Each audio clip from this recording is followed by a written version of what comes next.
joined now by the one and only Rachel Nichols. NBA analyst, NBA basketball mind extraordinaire. But Rachel, before I can talk too much to you. Yeah, Wait, can I say hi to Rachel first? Go ahead, sir. Go ahead, sir. Yeah. Looking good. Yes, get that out your system, because though what Shady just said there was accurate, what Shady has been saying up to this point about the series has been wildly inaccurate. Colvin, do we have the sound, sir? We don't have the sound. Oh, we doing this today? No, it's fine. It's fine, because here's what I do need to do. Yesterday, James, you said something. You said that if the Pacers go up 2-1, that you might have to fix some things. Yeah. Is it fair to say you owe the Pacers an apology? Yeah, be a man. Be a real man. Be a real man and apologize. Well, yeah, yesterday I did say, man, if the Pacers win this game, I got to put some respect on their name. Yes, sir. You know, because I've been disrespecting them, not giving them a chance to win this series. And I said, if they go up 2-1, I will have to put some respect on their name. So I do apologize, because I thought this would be a gentleman's sweep. I did not think it would be close. And the Pacers are saying, watch this. Right? And they went out there yesterday, from the star players to the bench players to the coach to the fans, and they went to work. And they beat down, no, I won't say beat down, but they beat the OKC Thunder, and they played extremely well, man, and they did what they've been doing all year long. Bench players, Tyrese Halliburton had a good game, 1 out of 2, but it mattered. He had a good game, but... He said a lot. He said a lot. But you didn't say much. Are you apologizing? I did say that. He said he But I'm saying for... See what I'm saying? See No, what I'm saying? no, He ain't listening. no. I'm glad Rachel's here, because he ain't listening. I said I apologize. He's always getting locked up. All right, so real quick, so you apologize for... Disrespecting. But wait, why are you giving it the I'm trying to... hold on. Because Shady's name is also on Because it. first off, Sorry, I don't see Acho on that bar. you know what I'm saying? I didn't even see the bar. First off, in court, we sitting right next to each other. Well. You trying to act like you ain't missing. I only listen to Rachel here on Basketball Podcast. That's it, not y'all. So, Rachel, I'm going to say this. I don't apologize. Oh. Yeah, so I was thinking the other night, right? Because I knew you had this type of thing in there. Of That's course. what you do. Last night? Last night, after the game was over, they lost, right? And the Pacers up 2-1. Gosh. And I'm sitting there like, man, do I owe them an apology? Because I Yeah. think that the Pacers are not the better team. Yeah. They're not the more talented team, right? I think that the MVP, SGA and his Thunder are. And I still think they're going to win. So what am I apologizing for, Rachel? I think they're going to win the series. And the thing is, it just happens to be a little longer than I expected. Yeah. That's all. A lot longer at this point in time. I don't know about a lot or a little. I just know it's going to be a little longer. Or it's going to be longer. No Not doubt a little about or a that. lot, it's longer. Here's why I would suggest, Shady, you owe the Pacers an apology. Tyrese Halliburton out there, again, we questioned him. Well, I don't know if we 22, owe Tyrese 11. Halliburton an apology. At this point in Pacers. time, through three games, Pacers are up 2-1. Yeah. Halliburton is a driving factor in that team. He has a game winner. He has 22, 11, and 9. We will get to Tyrese Halliburton later. For now, that was a mundane and a mediocre apology, but we will move on for the sake of time. Pacers. Good win or terrible loss by the Thunder? Rachel, want to start with you. Good win by the Pacers, bad loss by the Thunder. Good win by the Pacers. This is the paciest example of the Pacers pacering that we have seen. This is how they need to win. Rick Carlisle talked about it after the game. They need to play nearly perfectly to win in this series, and they did that. Think about all the things that that the Pacers do well, right? Yep. So this is this team that sticks with the 10-man rotation. The bench players play, which means the bench players have to play well, right? And they outscored the OKC bench. This is an incredible stat, 49-18. That just, that's overwhelming. This is a team that makes its money forcing turnovers. They forced the Thunder into 19 turnovers. And at least 3 of those, James, were those pick 6 turnovers, right? Where just the receiver was not ready. Behind the head, right? you just chased it. Like that Prescott type pitch you talking about. We'll talk about that later, Shady. Later in the show. But right, like you can't let them do that. That was just sort of boneheaded, and that's what the Pacers were doing. Tyrese Halliburton, very aggressive. So in the first 2 games combined, he had 9 first-half points. In the first 2 games combined, he had 12 just last night. So that tells you sort of him ratcheting it up. Again, this is how the Pacers need to win, and they hit it on all cylinders last night. I think it was an incredible Pacers win. I couldn't agree with you more. Incredible Pacers win for several reasons. Number one, what the Pacers are doing in this series when they're getting their wins is what they've done to get to this series. They are out-coaching the Thunder, at least up until this point. And I can tell that based upon the fourth quarter adjustments and the second half adjustments. In the fourth quarter, the Pacers have outscored the Thunder 35-25 game 1, 33-30 game 2, 32-18 game 3. They are out coaching the Thunder. That's one reason. That's why the Pacers are here. That's why the Pacers have won 2 games thus far. And then when I think about it last night, the Pacers bench, Rachel alluded to it, but I found this fascinating. The Pacers bench was plus 40 in that game. Yep. The Thunder were minus 25. The Pacers won that game on the bench. Didn't necessarily win that game by the starters. The Thunder's best 2 players and the Pacers' best 2 players really a wash. Pascal Siakam had a good game for Pascal, not a great game. Tyrese Halliburton had a really good game. But meanwhile, J-Dub had his best game of the series by far. And Shea had an okay game. It was an okay game. He had to work hard for his 24 points. That game was won by the Pacers' bench. So to me, it was a phenomenal game by the Pacers. And I'll leave it like this, because Shady and I, 2 weeks ago, Rachel, we went to watch the 25th year anniversary of The Matrix. So we went to watch the first Matrix. And Shady, I remember there was a quote. Did you dress up? We did. Well, I did. Shady's always fly. I remember there was a quote in The Matrix, if y'all remember watching it at home, and Morpheus says, anyone that we haven't unplugged is a potential agent. Yeah. Essentially, anyone that they haven't unplugged, the agent has the ability to jump into the life of a human being. And I was thinking about this Pacers team. Anyone that steps on the court is a potential star. And that's what makes the Pacers unique. It could be Benedict Mathurin. It could be Obi Toppin game 1. It could be Pascal. It could be, in his own way, T.J. McConnell getting 6 assists and getting 10 points. Anyone that steps on the court for the Pacers has the potential to be an all-star. Anyone. And that's what we're seeing. That's why, to me, Shady, it was a really good Pacers win. Yeah.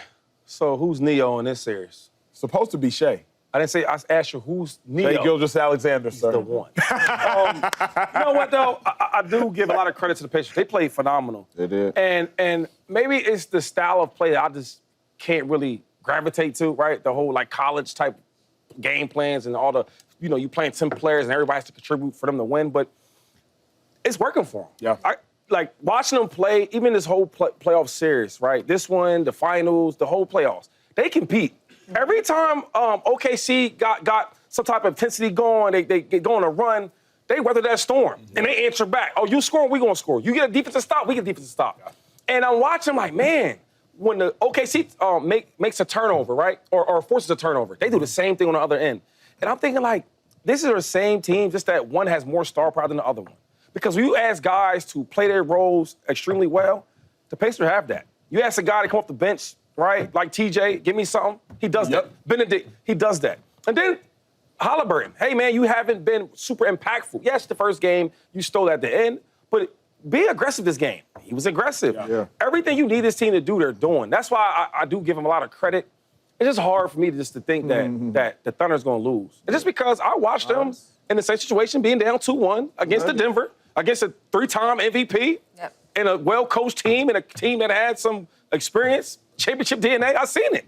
And they came back and won them games. So I'm giving the Pacers some love because they deserve it. I don't hate. I keep it honest. They played well as a team. And they're coached so well. Yeah. Rick Carlisle, you deserve your flowers, dog, because you are out coaching everybody. Yep. You get what I'm saying? Everybody. So I give them that credit. I just think the Thunder will win this series. James, you said something fascinating. Before you go, I want to throw you an alley-oop, and I'm actually curious. You said that through watching the first 2 games, the Thunder are just better. One close. You I just don't see how the Pacers can win. They're just better.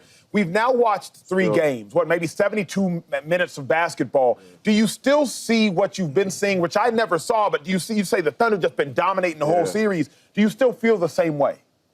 I mean, Game 3 helped a little bit, but I do still feel the same way. Because I was watching that game, number one, it was a great win by the Pacers. But I was watching that game. When J-Dub hit that 3 at the end of the third quarter and they went up 5, I was like, the Pacers can't coach no better, they can't play no better, and you're down by 5 going into the fourth quarter. I'm like, if they don't win this game, they're not going to win no game. That's how you got 49 points by the bench. The best player on the court last night came off of the bench and was giving bucket after bucket after bucket and hitting threes when they need. I'm like, I don't know how they win a game in this series if they don't finish this game off and win this game. And kudos to them for finishing that off. Halliburton hit some big shots. The bench was absolutely great for the Pacers. But I still feel like when they take this court, I do not think they on the same level as the Thunder. I just don't. And they played their tails off last night, but You see that happening again? Of course. Hey, Rachel, Of course. I want to ask Rachel because But what he's saying, though, Shady, has to be addressed. no, but I'm Because saying how much longer will y'all continue to so- say that the Thunder are that much better than the Pacers? How much longer can really we ask quick, do we see it happening again? you see them outscoring the bench of the OKC Thunder like they did last night again? I see it looking different. Remember, Obi Toppin game 1 had 18. Mathurin didn't really make an impact. Mathurin and TJ McConnell in game 2 both scored in double digits, but some of it was garbage time, if you will, the final 4 minutes of the game. James, I do see it happening again. It's just going to be a different name on the back of the jersey. I think that's what we have to start to digest is it's just going to look different, but it's going to be the same result. How do you not see that? Just call me crazy because that's tough for me to believe. Right. Well, I like James Tate because sometimes he rocks with me. So, Acho's everywhere. Yeah. But Rachel, I want to know, do you think it's over for the Thunder? No, I don't. Thank God. My bet's still alive. No, but I do. But here is what I think. I think that people are waking up a little bit to just how good this Pacers team is, that they didn't get here by a fluke. It wasn't like an easy walk to the finals. And it is my opinion that the longer this series extends, even if the Pacers lose the series, the more foolish the Knicks look for firing Tom Thibodeau on the basis of losing to this Pacers team.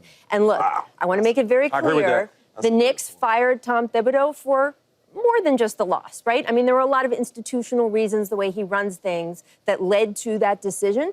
But the bottom line is this is a results-based business. You take your team to Game 6 of the Eastern Conference Finals against a team that we are now seeing has the mettle to go toe-to-toe with the Oklahoma City Thunder, who some people thought was just sort of the best team in the league, not only this year, but in a while. How does that make the Knicks look? So I just think the more the Pacers do in this series, the more people in New York should start asking some questions. Well, speaking about coaching, because you mentioned Tom Thibodeau, when I think about coaching, the difference in this series to me is coaching. Like, I don't know, Rachel, if Thunder fans, because if I was a Thunder fan, I would not be able to forgive the fact that in game 1, though we were 12-4 in the playoffs coming up to this point, we made a change to our starting lineup, even though the Pacers did not. I would not be able to forgive Dagnall for that. That made no sense, and that already said kind of what Shady said, giving flowers to Carlisle, that already told me the Pacers have an advantage.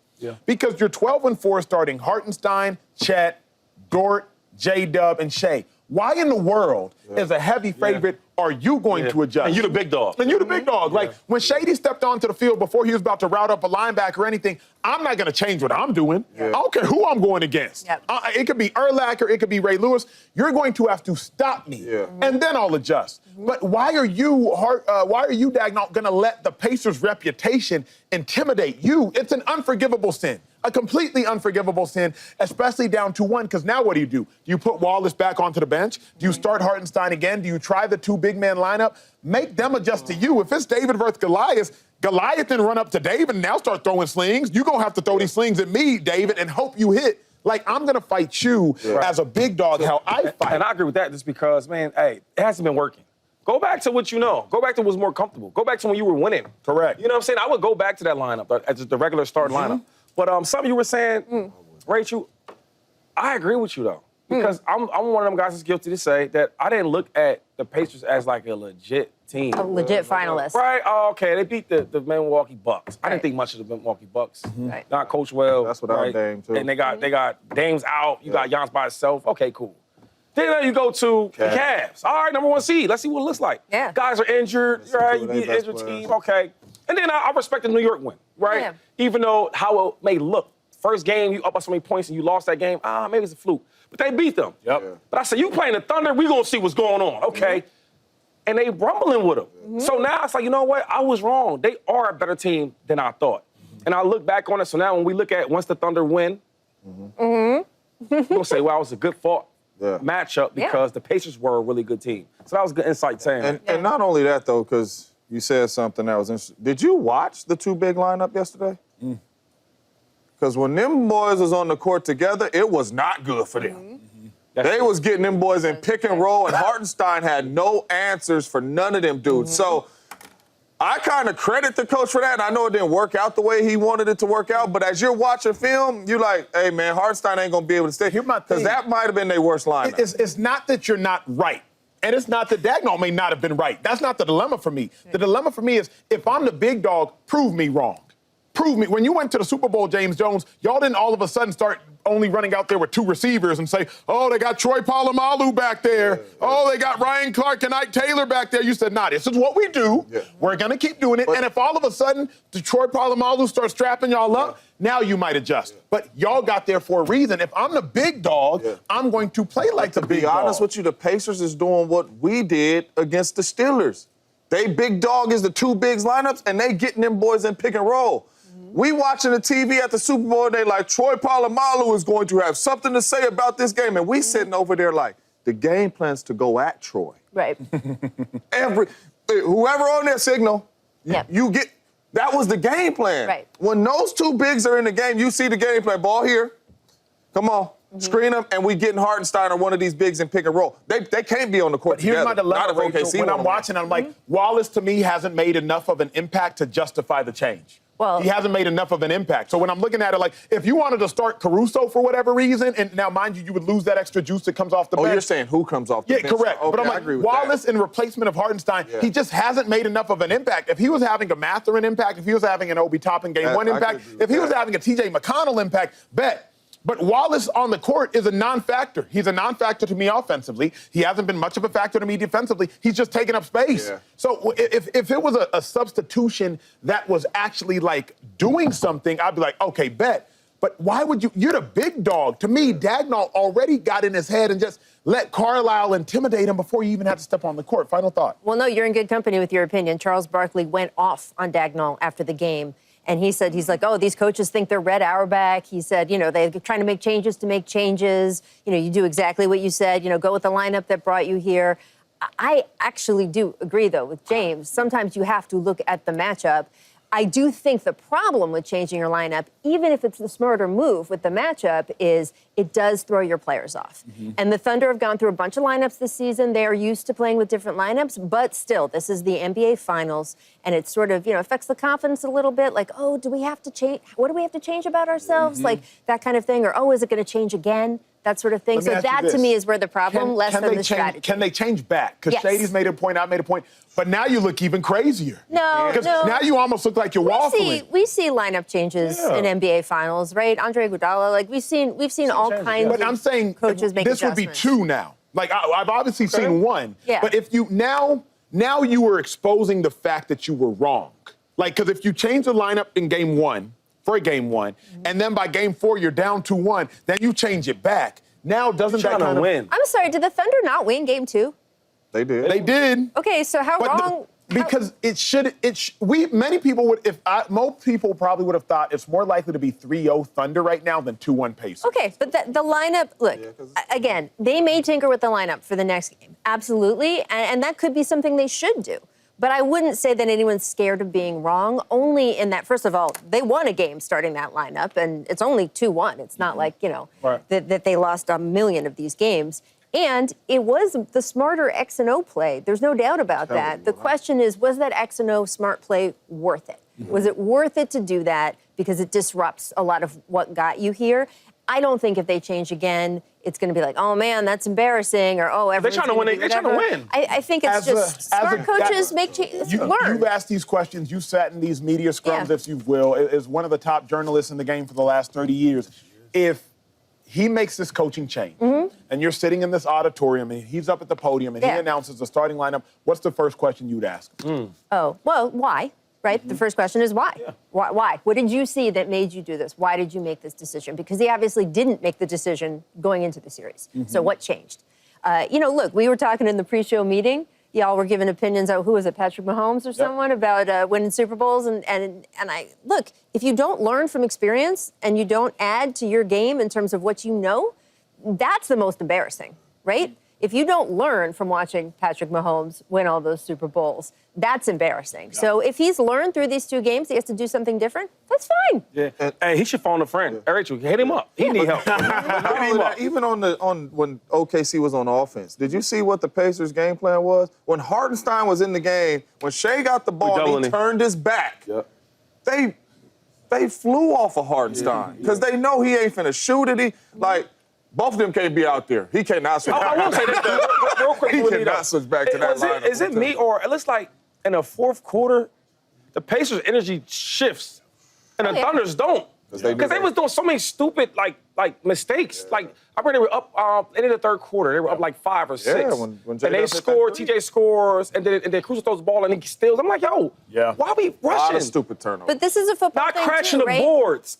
Tomlin had that putback. I'm like, the energy is changing because their energy is changing. Okay, but how much did coaches say to y'all growing up? Like, you got to close the quarter, right? Yes. Especially with the Well, first you and the finish. third, right? So everyone's a little hyped up before halftime or before the end of the game, but the first and third, you have got to win the end of those quarters because that is where things slip so often. And the Pacers are great at that. They're great at that for all 48 minutes, and they're, of course, especially great at that at the end of games. No doubt about it. What up, YouTube family? Welcome to the facility. Thanks for watching, and you better be sure to hit that subscribe button if you want to get more highlights from the show and all of our exclusive content.